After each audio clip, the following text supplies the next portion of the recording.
What's up, everybody? It's your girl Babbzy here, giving you the Soca segment Sundays. I still don't have a name, guys. Are you guys gonna name this segment for me? Soca Trends was one of the ideas. Soca Sundays with Babbzy. Let me know what you guys think, because I still don't have a name for the segment, but I'm gonna bring this topic out today because it's a very important topic. But before I get into all that, make sure you subscribe to me on this channel right here. This is where all my music reviews, music conversations will be going forward. As I said in my previous video, I've had to streamline my social media because there's just way too much going on everywhere. So I'm just going to be moving the music stuff over here going forward. So if you like these kinds of conversations and these kind of video blogs, this is where these video blogs are going to be going forward. And don't forget, I'm on other social media platforms as well. I am on Instagram. My name there is strictly as Babbzy, as well as Facebook. My name there is Babbzy at large. I also have podcasts on all platforms, Spotify, iTunes, and Google Play, as well as an app. So just type in Babbzy anywhere you go and you're going to find me there. But again, make sure you're subscribed here, because I'm realizing a lot of you watch my videos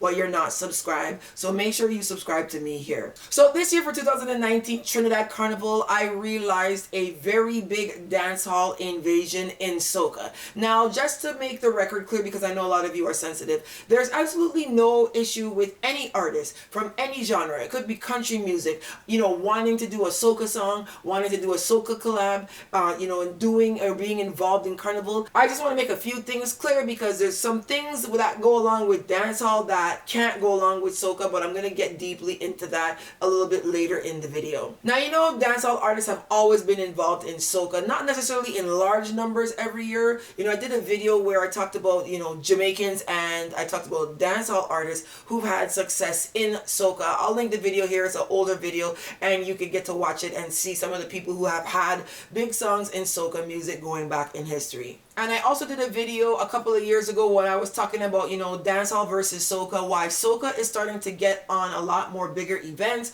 how Soca is starting to replace dancehall on a lot of international venues and international events. I got cursed out in that video, which is why I felt compelled to do this video today, to come back and said, I told you motherfucking so. Now again, I don't have an issue with anybody doing Soca music, and I don't think Soca has an issue with people doing Soca music. My only concern is when you're doing Soca and you're labeling what you're doing as Soca, please just make sure that it's Soca. Last year we saw Cargo release a Soca album, and it's like not one song was Soca music on that album, and a lot of people were mad at me for voicing that opinion. But realistically, if you look at the Soca scene right now, you probably don't hear any of those songs playing in Soca Fest, because they're not Soca songs, and it's not meant to be disrespect. It's just meant to be to the point, like, this is Soca, this isn't Soca, this is Soca, this is not Soca. Now again, if we go back in history, as I said, there's always been dancehall artists involved in Soca. There's been Busy Signal collabing with Skinny Fabulous, etc. In 2017, Kurt Riley and Bubba collabed on the Visa rhythm,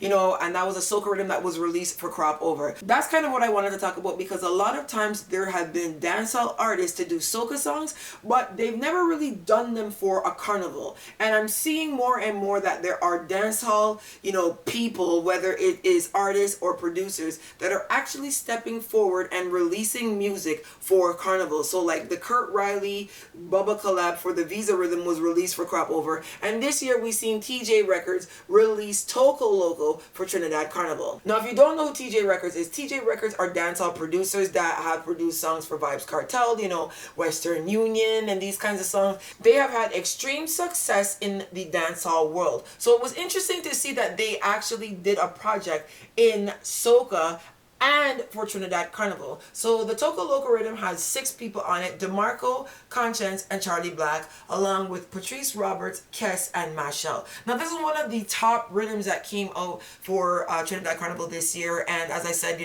coming from dancehall producers, I was kind of like, what's going on here? We also saw an invasion in collabs this year. Ding Dong has a collab with Machel. It's on the G.O.A.T album, as well as Shenseea has had collabs with Nyla Blackman. She had a collab this year with Kes, as well as Spice and Destra. So you're seeing a lot more dancehall artists collabing, as well as dancehall artists having singles for Trinidad Carnival and for Crop Over. You're not necessarily seeing this invasion as much in Vincy Carnival or St. Lucia's Carnival, Antigua's Carnival, Dominica's Carnival, because the dynamic for Trinidad and Barbados when it comes to music is different. I'm going to talk about that in some upcoming episodes, so stay tuned for those segments so you'll understand what's going on. The Ding Dong and Machel collab is decent. You know, the Kes and Shenseea collab is decent as well. Shensea's vocals are a little shaky on this song, I feel like. And the Destra Spice collab, for me, Spice went a little too hardcore dancehall on that collab,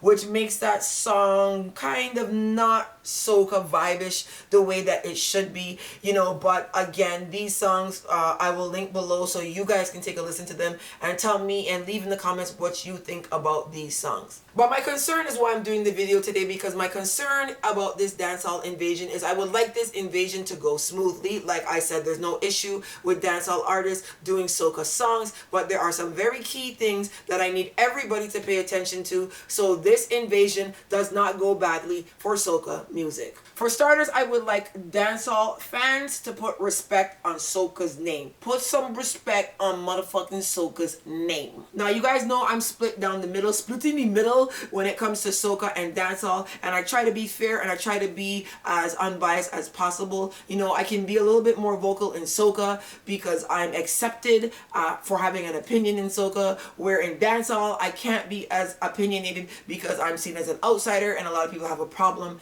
with me giving an opinion on dancehall. Not like I give a rascal, but now that it's kind of in a soca category, I'm gonna tell you what it is. So yeah, put some respect on soca's name, you know, because I'm seeing people always saying that soca not gonna wear, soca idiot music, soca this, soca that, blah blah blah. And when I did that video 2 years ago, a lot of people were like, soca's never gonna make it big, you know, dancehall is this compared to soca. And while I'm not comparing the two music, just understand that both these genres come out of the Caribbean, which fall under my umbrella, which is why I'm discussing it. So I just want people to start putting respect on soca's name. I'm also concerned because I would like to make sure that the love that the dancehall artists are getting in soca is reciprocated for soca artists. I would like to see soca artists be allowed on big time dancehall rhythms, whether it's Chimney Records, Sean Nizzle, whoever. I would like to see that same love reciprocated over in the dancehall world. Now again, I'm not saying that soca artists have not gotten love in the dancehall world. You know, you've had Machel and Lil Rick's song Go Down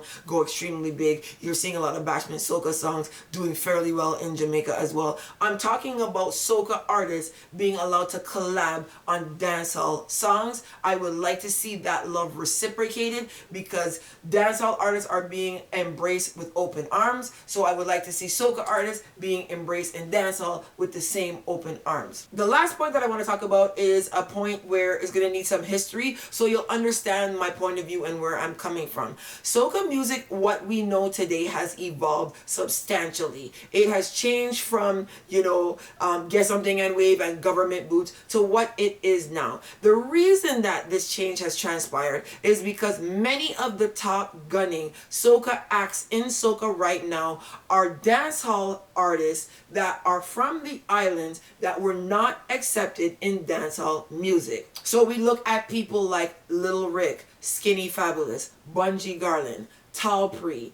All of these artists that are huge in soca music right now are artists that actually started off as dancehall artists. But because they were from small islands, they were not accepted in the late 90s, early 2000s to do dancehall music. So instead of throwing away their entire artistry, what they did was turn to soca. You even heard songs from Maximus Dan's Soca Train. Listen to what he's saying in this song. They took their talents and they applied those talents to soca music. So this is what kind of makes this invasion sensitive, because it's like these guys, Bungie, Lil Rick, Maximus Dan, all of them worked extremely hard to build soca and make it to what it is today. So the reason they did that was because they couldn't get nowhere as dancehall artists. And now that soca is successful, and now that soca is actually going on an upward swing, I am concerned with some of the people coming from dancehall to get into soca because, you know, you understand the history now, right? Good. And I want to reiterate this, and I want people to get me and understand me me seriously when I say this. Under no circumstance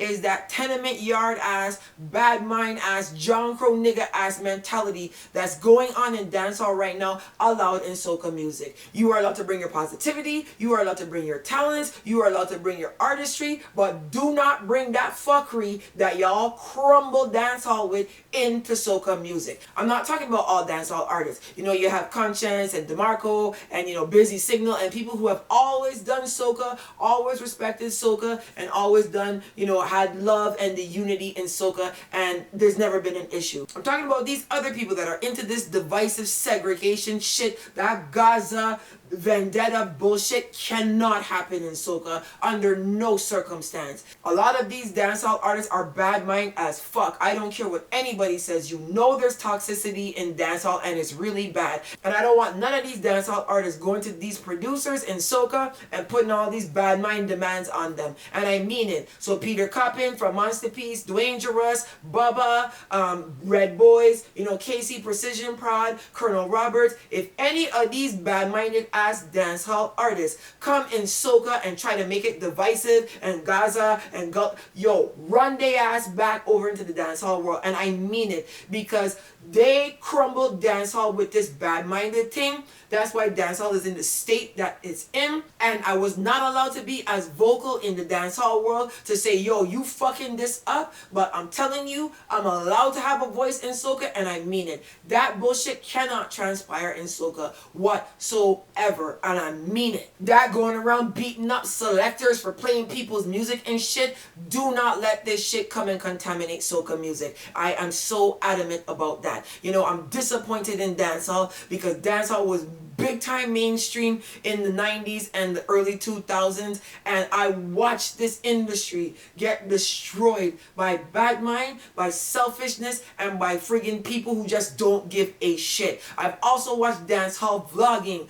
go from something that could have made people money and been highly respected to turn into a poppy show ass set of vloggers who are vagrant, some of them. I'm seeing vagrants getting respect on TV. I'm like, what the fuck are you people doing to dancehall blogging? And again, I don't have that much of a voice because, you know, dancehall blogging would be like, you know, mayors, and because I'm a Caribbean vlogger, it's like governor, but I'm not Jamaican, so I don't have a say. But I watch dancehall blogging go from something respected to something that's total bullshit. I'm watching people make up stories every single day in dancehall talking about, oh, you know, this person talking about this person. Meanwhile, they have no evidence of that. It's just turned into some gossipy ass, mudslinging ass industry. You know what I mean? I'm watching vagrants getting respect in dancehall vlogging, and I'm telling you right now, I will put up a fucking fight when it comes to soca, because I couldn't do much to save dancehall, but I'm not gonna let the next Caribbean music go downhill. Dancehall and soca are in two different places.